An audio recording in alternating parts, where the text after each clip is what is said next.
Hello dear students. Photochemistry को हम लोग फर्दर कंटिन्यू करते हैं और एक और टॉपिक है हमारा, बहुत ही इम्पोर्टेंट टॉपिक है, क्वांटम यील्ड और क्वांटम एफिशिएंसी।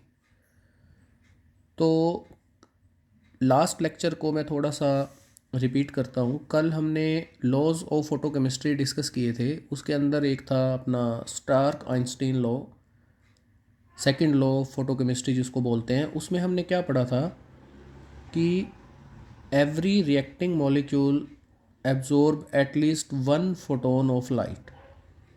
इसका मतलब क्या है, जैसे देखिए सपोज कि 100 मॉलिक्यूल्स रिएक्ट हो रहे हैं, तो अब एक मॉलिक्यूल एक फोटोन लाइट एब्जॉर्ब करेगा तो 100 मॉलिक्यूल्स कितनी लाइट एब्जॉर्ब कर लेंगे? नेचुरल सी बात है कि 100 फोटोन ही करेंगे, है ना।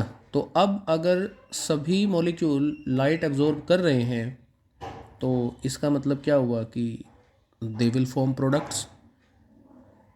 लेकिन बहुत सारी रिएक्शंस के अंदर ऐसा देखा गया है कि कई बार थोड़ी सी अमाउंट में ही लाइट एब्जॉर्ब होती है और बहुत लार्ज अमाउंट में प्रोडक्ट बन जाते हैं। और कई बार ऐसा भी नोटिस किया गया है कि लार्ज अमाउंट में लाइट एब्जॉर्ब हो रही है लेकिन प्रोडक्ट जो है वो बहुत कम बन रहे हैं। दोनों ही बातें, स्मॉल फ्रैक्शन में लाइट एब्जॉर्ब हो रही है और प्रोडक्ट बन रहे हैं काफ़ी ज़्यादा। दूसरी बात क्या है कि लार्ज फ्रैक्शन में लाइट एब्जॉर्ब हो रही है और प्रोडक्ट बन रहे हैं बहुत कम। तो उस केस में फिर क्या होता है, स्टार्क आइंस्टीन लॉ तो फिर फॉलो नहीं हो पाया ना भाई। अगर हर एक मॉलिक्यूल लाइट एब्जॉर्ब करके प्रोडक्ट बनाएगा तो एफिशिएंसी फिर 100% ही होनी चाहिए, बट ऐसा नहीं है।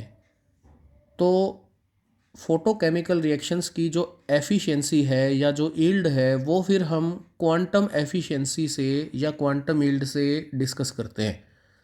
और उसके फॉर्मूलाज जो हैं वो मैंने यहाँ लिखे हैं। देखिए, इसको फाई से रिप्रेजेंट करते हैं। एक तो फॉर्मूला है number of molecules reacting in A given time divided by number of photons absorbed in the same time.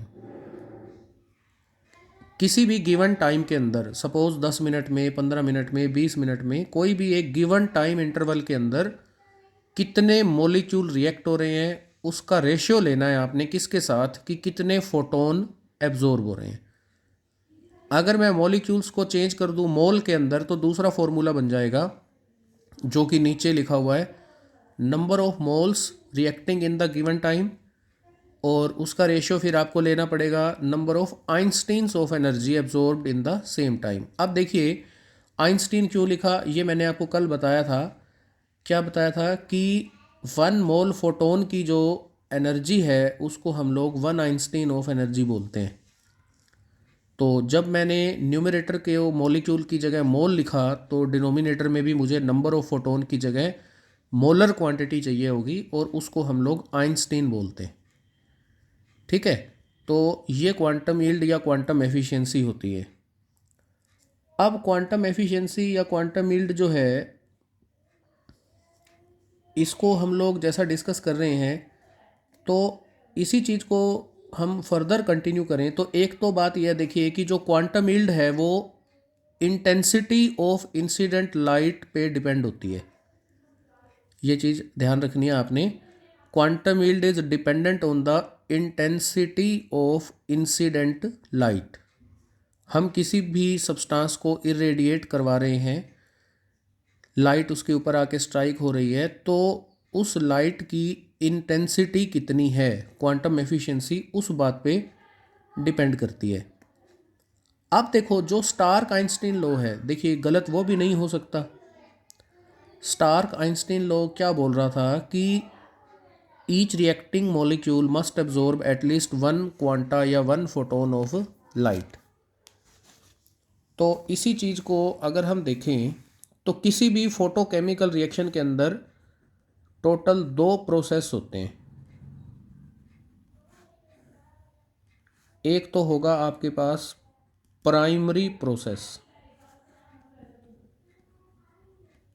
Primary process के अंदर क्या होता है, जैसे आपके पास कोई भी रिएक्टेंट मॉलिक्यूल है, इसको आपने किसी भी पर्टिकुलर फ्रीक्वेंसी की लाइट से इरेडिएट करवाया और आपके पास ये बन गया एक्टिवेटेड मॉलिक्यूल। ये है activated reactant molecule.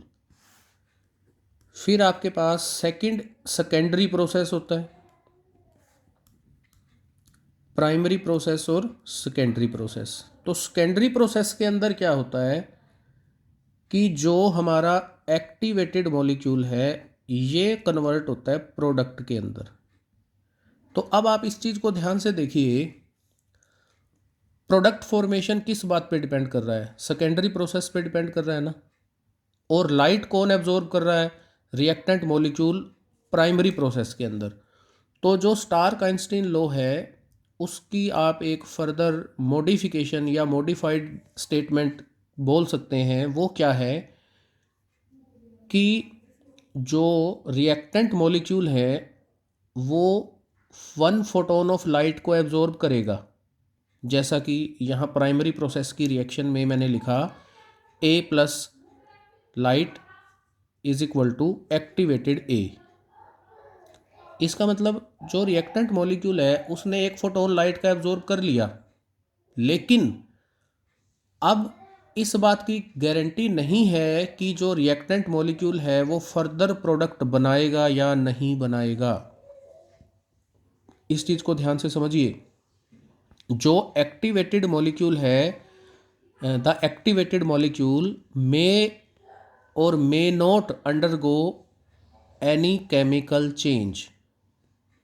I repeat, the activated molecule may or may not undergo any chemical change.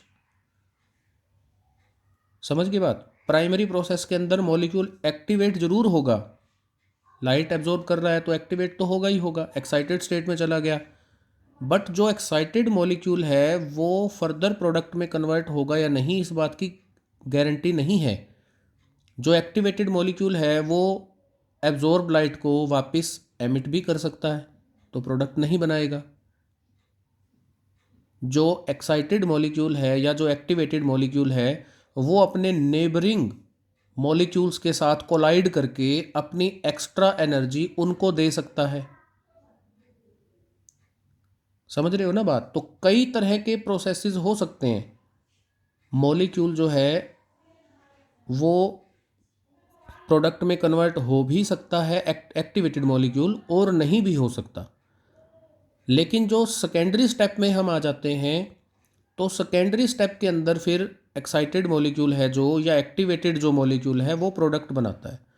तो स्टार्क आइंस्टीन लॉ को हम लोग ऐसे भी बता सकते हैं, ऐसा भी बोल सकते हैं कि the reacting molecule must absorb at least 1 photon of light to get activated. आप इसके साथ ये 2-3 शब्द जो हैं वो अपनी तरफ से जोड़ सकते हैं कि जो रिएक्टिंग मॉलिक्यूल हैं वो लाइट एब्जॉर्ब करेंगे। किस लिए करेंगे? ताकि वो एक्टिवेट हो जाएं। This is the modified statement of Stark Einstein law. ठीक है, तो ये आपके पास क्वांटम यील्ड होता है या क्वांटम एफिशिएंसी होता है। अब इसके ऊपर बेस्ड भी कई बार न्यूमेरिकल पूछ लिए जाते हैं। जैसे सपोज कीजिए मैं आपको एक क्वेश्चन बताता हूँ।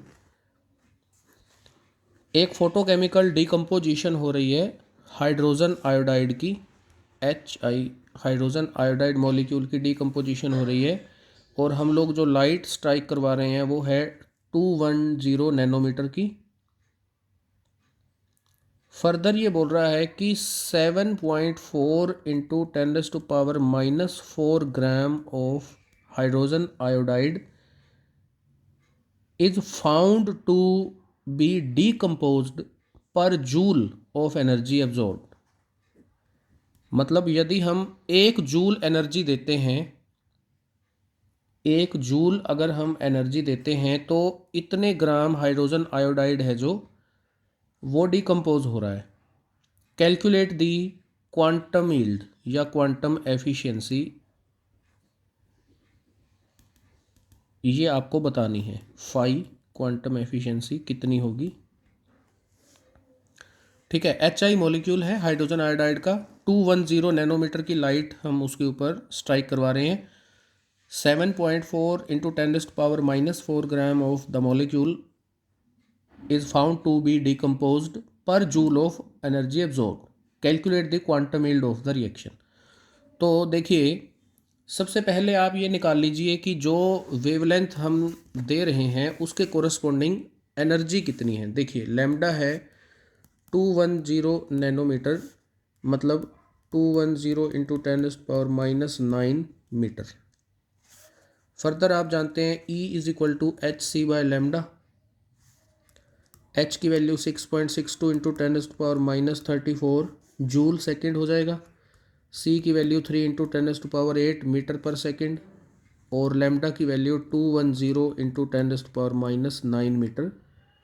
तो यहाँ से जो एनर्जी हो गई वो वैल्यू आ गई आपके पास 9.5 इंटू 10⁻⁻19 जूल। आप इतनी एनर्जी प्रोवाइड कर रहे हैं, समझ गई। अब हमें स्टेटमेंट में क्या दिया गया है कि 1 जूल एनर्जी से 7.4 इंटू 10⁻⁻⁴ ग्राम हाइड्रोजन आयोडाइड जो है वो डीकम्पोज हो रहा है। मैं अब यहाँ से ये निकाल लूँ कि नंबर ऑफ फोटोन्स एब्जॉर्ब्ड। देखो आपके पास कितनी एनर्जी है, 1 जूल, जो हमें स्टेटमेंट में बोला है कि पर जूल एनर्जी से 7.4 इंटू 10⁻⁻⁴ ग्राम डिकम्पोज हो रहा है, और आप कितनी दे रहे हैं 9.5 इंटू 10⁻⁻19 जूल। तो यहाँ से आपके पास आ गए कितने नंबर ऑफ फोटोन एब्जॉर्ब हो रहे हैं, वो वैल्यू आपके पास इतनी आ गई 10.5 इंटू 10⁻17 नंबर ऑफ फोटोन्स।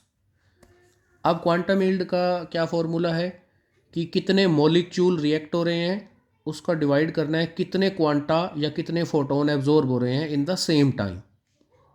तो अब हमारा एक फैक्टर तो आ गया कि कितने नंबर ऑफ फोटोन एब्जॉर्ब हो रहे हैं, ये है आपका डिनोमिनेटर। अब आप न्यूमरेटर की टर्म निकाल लो। न्यूमरेटर की टर्म क्या है, नंबर ऑफ मॉलिक्यूल्स जो कि रिएक्ट हो रहे हैं। तो अब आप यहाँ से ये निकाल लो कि कितने नंबर ऑफ मोल डीकम्पोज हो रहे हैं। देखिएगा आपको बोला है इतने ग्राम 7.4 इंटू 10⁻⁻⁴ ग्राम। इसको मैं अगर हाइड्रोजन आयोडाइड के मोलिकुलर मास से डिवाइड कर दूं तो ये आपके पास आ गया कि कितने मोल डीकम्पोज हो रहे हैं, कितने मोल। ये जो 128 है ये मैंने अपनी मर्जी से नहीं लिखा, ये हाइड्रोजन आयोडाइड का मोलिकुलर मास है। हाइड्रोजन का 1 होता है और आयोडीन का 127 होता है। अब आपके पास जो ये क्वांटिटी है ना, देखो ये मोल है, number of moles of HI decompose. आप ध्यान से समझिए, ऊपर मैंने निकाला है नंबर ऑफ फोटोन्स एब्जॉर्ब। तो ये दोनों बातें देखो डिफरेंट फार्मूलाज के अंदर हैं। या तो आप ये जो नंबर ऑफ फोटोन है इसको नंबर ऑफ आइंस्टीन में कन्वर्ट करो, या फिर ये जो नंबर ऑफ मोल है इसको नंबर ऑफ मॉलिक्यूल में कन्वर्ट करो, तो आपका जो रेशियो आएगा वो क्वांटम एफिशिएंसी आ जाएगी। समझ रहे हो ना। जैसे मैं आपको दिखाता हूँ दोबारा से, देखो ये जो फॉर्मूले हैं इनमें क्या लिखा है, number of molecule reacting in A given time by number of photon absorbed in the same time. मतलब मॉलिक्यूल्स के साथ फोटोन आएगा और मोल के साथ नंबर ऑफ आइंस्टीन आएगा। तो यहाँ पर जो हमने निकाला है, ऊपर तो मैंने निकाला नंबर ऑफ फोटोन्स एब्जॉर्ब, नीचे निकाला है number of mole of HI। तो ये दोनों बातें नहीं चलेंगी ना, फिर या तो इसको मोलर बनाओ या फिर इसमें नंबर ऑफ मॉलिक्यूल निकाल लो। तो हम यहाँ पे नंबर ऑफ मॉलिक्यूल्स निकाल लेते हैं, number of molecules of HI decomposed. तो ये कितना आ गया, देखिए 5.8 इंटू 10⁻⁻⁶ तो मोल है। इनको अगर हम एवोगैड्रो नंबर से मल्टीप्लाई कर दें तो आपके पास क्या आ जाएगा कि कितने नंबर ऑफ मॉलिक्यूल रिएक्ट हो रहे हैं। तो ये आ गया आपके पास 34.92 इंटू 10⁻17। अब ये फॉर्मूला हमारा बन जाएगा, ये है नंबर ऑफ मॉलिक्यूल्स और ये है नंबर ऑफ फोटॉन्स। तो क्वांटम एफिशिएंसी क्या आ गई, 34.92 इंटू 10⁻17 डिवाइडेड बाय 10.5 इंटू 10⁻17। ये चीज़ सारी सॉल्व कर लो तो क्वांटम एफिशिएंसी की वैल्यू 3.32 आ गई।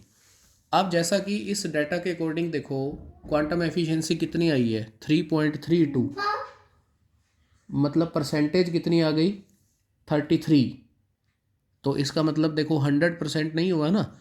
तो यही चीज़ मैं आपसे पहले जो मैंने जनरल डिस्कशन किया उसमें मैं आपसे बता रहा था कि ऐसा ज़रूरी नहीं है कि हर बार जो मॉलिक्यूल होंगे वो प्रोडक्ट में कन्वर्ट होंगे। हाँ, ये कन्फर्म है कि जिस भी मॉलिक्यूल को एनर्जी मिलेगी, जो मॉलिक्यूल एनर्जी एब्जॉर्ब करेगा, वो मॉलिक्यूल क्या करेगा, एक्साइट जरूर होगा, या आप यूं कह लें एक्टिवेट जरूर होगा। समझ गए बात। तो ये है क्वांटम एफिशिएंसी या क्वांटम यील्ड। बाकी फिर हम नेक्स्ट लेक्चर में कंटिन्यू करेंगे। Thank you.